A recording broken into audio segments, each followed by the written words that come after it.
Luke chapter 22. Now the festival of unleavened bread, called the Passover, was approaching, and the chief priests and the teachers of the law were looking for some way to get rid of Jesus, for they were afraid of the people. Then Satan entered Judas, called Iscariot, one of the 12, and Judas went to the chief priests and the officers of the temple guard, and discussed with them how he might betray Jesus. They were delighted and agreed to give him money. He consented and watched for an opportunity to hand Jesus over to them, when no crowd was present. Then came the day of unleavened bread on which the Passover lamb had to be sacrificed. Jesus sent Peter and John, saying, "Go and make preparations for us to eat the Passover." "Where do you want us to prepare for it?" they asked. He replied, "As you enter the city, a man carrying a jar of water will meet you. Follow him to the house that he enters, and say to the owner of the house, 'The teacher asks, where is the guest room, where I may eat the Passover with my disciples?' He will show you a large room upstairs, all furnished. Make preparations there." They left and found things just as Jesus had told them. So they prepared the Passover. When the hour came, Jesus and his apostles reclined at the table. He said to them, "I have eagerly desired to eat this Passover with you before I suffer. For I tell you, I will not eat it again until it finds fulfillment in the kingdom of God." After taking the cup, he gave thanks and said, "Take this and divide it among you. For I tell you, I will not drink again from the fruit of the vine until the kingdom of God comes." And he took bread, gave thanks, and broke it, and gave it to them, saying, "This is my body given for you. Do this in remembrance of me." In the same way, after the supper, he took the cup, saying, "This cup is the new covenant in my blood, which is poured out for you. But the hand of him who is going to betray me is with mine on the table. The Son of Man will go as it has been decreed, but woe to that man who betrays him." They began to question among themselves which of them might be who would do this. A dispute also arose among them as to which of them was considered to be greatest. Jesus said to them, "The kings of the Gentiles lord it over them, and those who exercise authority over them call themselves benefactors. But you are not to be like that.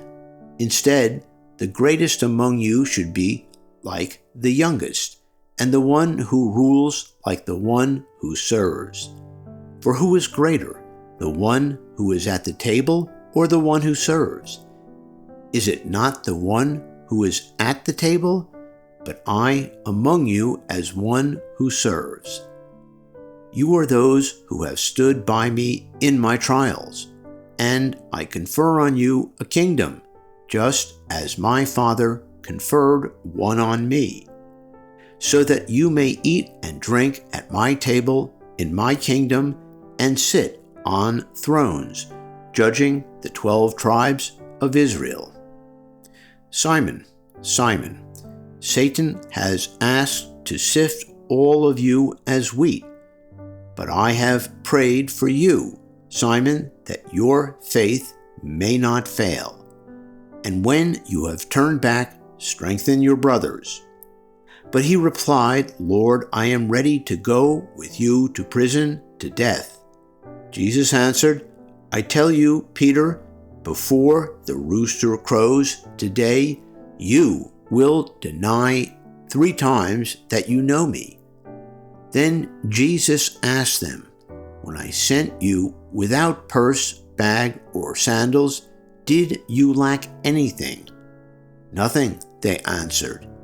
He said to them, "But now if you have a purse, take it, and also a bag. And if you don't have a sword, sell your cloak and buy one.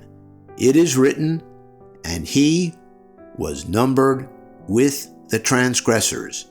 And I tell you that this must be fulfilled in me. Yes, what is written about me is reaching its fulfillment." The disciples said, "See, Lord, here are 2 swords." "That's enough," he replied. Jesus went out as usual to the Mount of Olives, and his disciples followed him.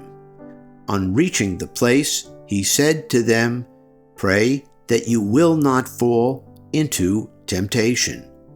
He withdrew about a stone's throw beyond them, knelt down, and prayed, "Father, if you are willing, take this cup from me.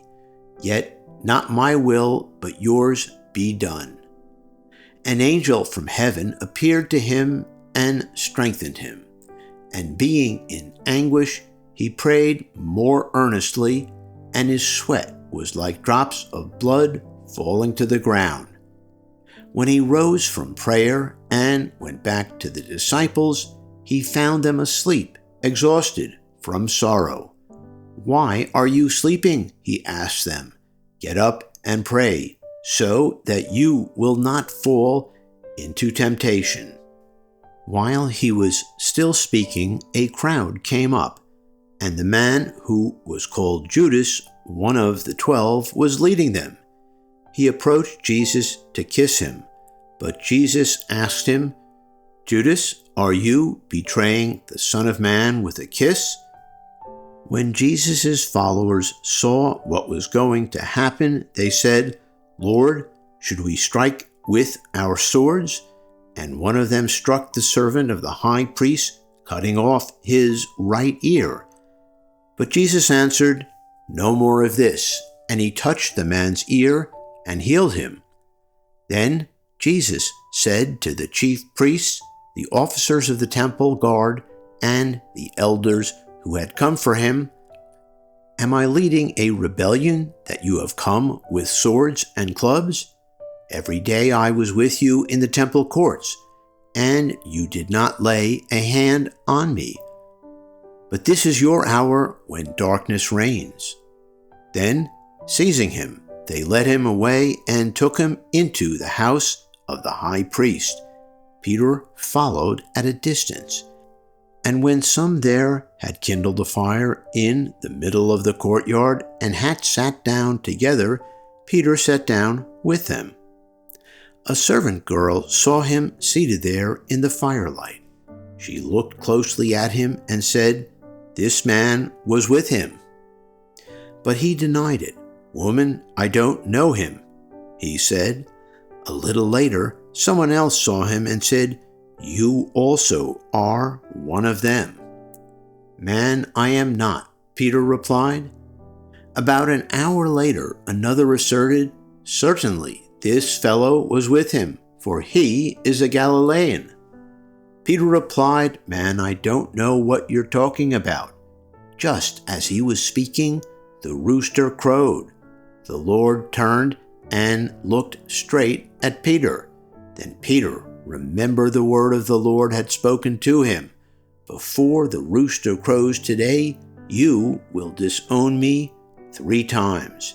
And he went outside and wept bitterly.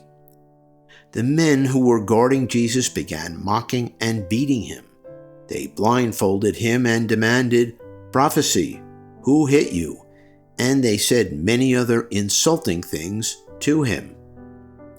At daybreak, the council of the elders of the people, both the chief priests and the teachers of the law, met together, and Jesus was led before them. "If you are the Messiah," they said, "tell us." Jesus answered, "If I tell you, you will not believe me, and if I asked you, you would not answer. But from now on, the Son of Man will be seated at the right hand of the mighty God." They all asked, "Are you then the Son of God?" He replied, "You say that I am." Then they said, "Why do we need any more testimony? We have heard it from his own lips."